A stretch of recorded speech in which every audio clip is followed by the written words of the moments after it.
Hey guys, it's Selwen here. Mythic Plus, raids and even warfronts have finally come to Battle for Azeroth, at last opening all the content for us to run till our heart's content.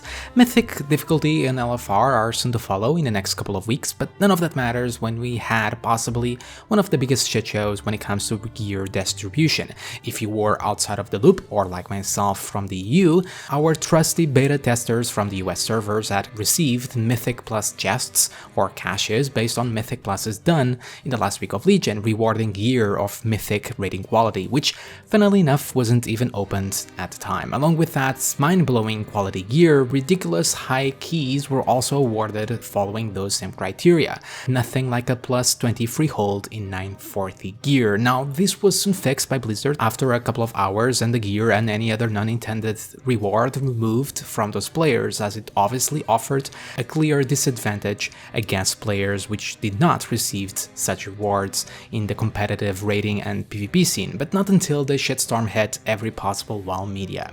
Now, the fact is that is a really unfortunate bug, especially after the last week's fiasco with the World Quest exploit offering infinite reward. Although funny seeing people's gear mysteriously disappearing in mid-dungeon. Battle for Azeroth hasn't been short of problems. Every expansion has its own hurdles to cross, and in fairness, this was the first time we had an expansion transition with the Mythic Plus system in place, and hopefully for future reference won't become a problem. And a little bit more testing probably won't harm anyone, yeah. But putting all of that aside, I'm curious to know how far you have made it in Mythic Plus, so let me know down in the comments.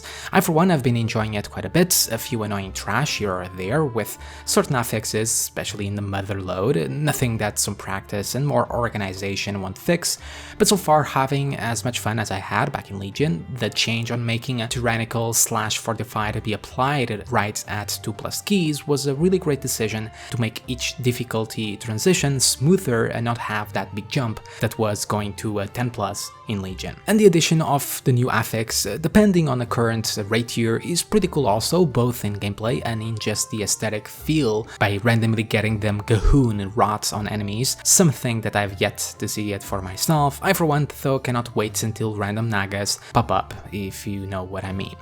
As for difficulty, still working on getting my 10+ of the week. Weekly cache is currently capped at 10+ difficulty, offering up to 370 or higher gear if you're lucky with them glorious Titan Forges, opening up to the 15+ rewards that you know of after next week's Mythic raid opening. As for Azerite gear, is a little bit weird in the way that it works, as it only comes from weekly caches, not from the dungeons themselves, while its item level ranges between every 3 or so key levels. Luckily, our chests can now contain up to 3 items from regular gear, Azerite, or even weapons. Now that doesn't mean you always gonna get 3 items on the weekly chest, that's completely randomized as well, so it's RNG on top of RNG, but I wish you all luck in the next weekly reset. May you be blessed with the RNG gods. Now, as for the raid, I got to say that is indeed quite gorgeous in the sense that this is a corrupted Titan facility. As for the bosses, are pretty fun, even in normal mode, which is pretty cool to see. The tactics aren't overcomplicated, although there's a difficulty spike on Zul onwards, but doing those not so complicated tactics are a must and is not something that you can easily cheese on. If you do them correctly, yes, it does get quite easy, but when they are done wrong, there will be most likely a wipe, which personally I find that great difficulty starter for normal mode, preparing you for heroic and beyond. I for one also love the fact that the raid is very much connected to the overall Horde storyline, adding a lot more depth and meaning to why we kill all of those bosses in the first place. Unless you only play Alliance, then you won't have any clue about what the hell is happening over here. As for gear, I did get a few drops, but Azerite armor continues to be such a crutch on our character's performance and gear and progression. This is best to be covered on another video, but getting a piece of gear that is technically a 15 to a 30+ item level upgrade only to actually get less benefit from the lack of necklace levels to unlock those same powers. I mean, this is such a cock teaser system, or rather that we are gonna be constantly chasing after that carrot that is the Azerite powers and levels, only to be able to actually equip this piece, which was an upgrade to begin with. It's such a backward system, and don't get me started on all the simming necessary to determine if this Azerite piece is better than my current one and if the powers are better. There goes all the efforts to streamline the gear system with all the item level changes and the secondary stats changes, and by the looks of it, after each tier and difficulty, that's all we're gonna do, chasing after that same carrot. But anyway, one thing that I wish to remind you all is to pick up your coins. The vendor is now placed where the T-Mog and Azerite Reforger are. You can only get to a week with a 5 cap, but remember to pick them up, costing the same resources as in Legion. Plus they are also usable in Mythic Plus, but you have less of them overall. Does it make sense? Well, doesn't have to be. One point of controversy that has been going on for months now is also related to raids, which this week has been overshadowed with the gear drops fiasco, but is the removal of tier sets. And no, I'm not talking about the gameplay side of it, that's a whole other beast and a topic for another time, as that is very much connected to the existence of Azerite armor. What I'm talking about is the cosmetic side of it. Now, this is a very subjective topic on what you find to be awesome looking. I personally really like the Mythic cloth, even though it does look semi-plates, and the male Mythic set as well.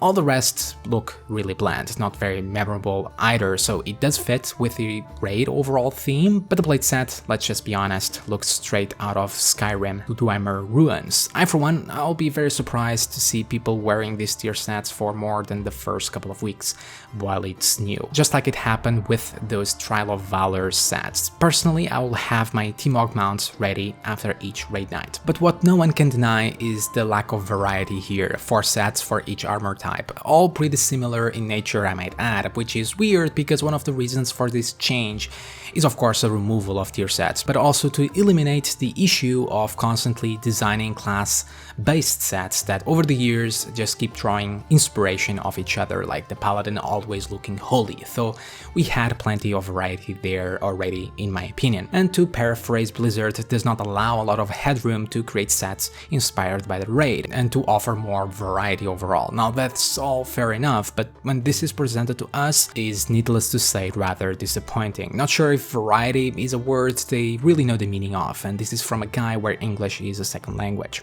Now on to the war fronts. I don't really want to dwell much on this, I did an entire video about it back in beta, which serves as a guide/review kind of thing, and here on live they still look amazing, is still quite a spectacle, but personally they just not that interesting. What they offer though is great, upwards to heroic raid quality gear, so make sure to get them world bosses down, both of them I might add, and all them rares. Remember they can also drop mounts, far more important than any other gear, right? Again, check my previous video if you want to know my full opinion. And now we can move on to the Q&A section. This is the part of the video where hopefully I will answer you guys' questions, be class related or otherwise, that you can send to the link listed on the screen or down in the description. Since this is the first episode, there isn't any, but feel free to hit me with some. And yeah guys, that covers this week's topic. Do let me know what you all think of this. Could be the first story, the second, the third, doesn't really matter. And the links to everything talked about here can also be found down below. As always, thank you for watching, remember to subscribe and like to get more videos like this, and check out my Patreon if you wish to support the channel. Have a fantastic day everyone, and I'll see you all next time. See ya.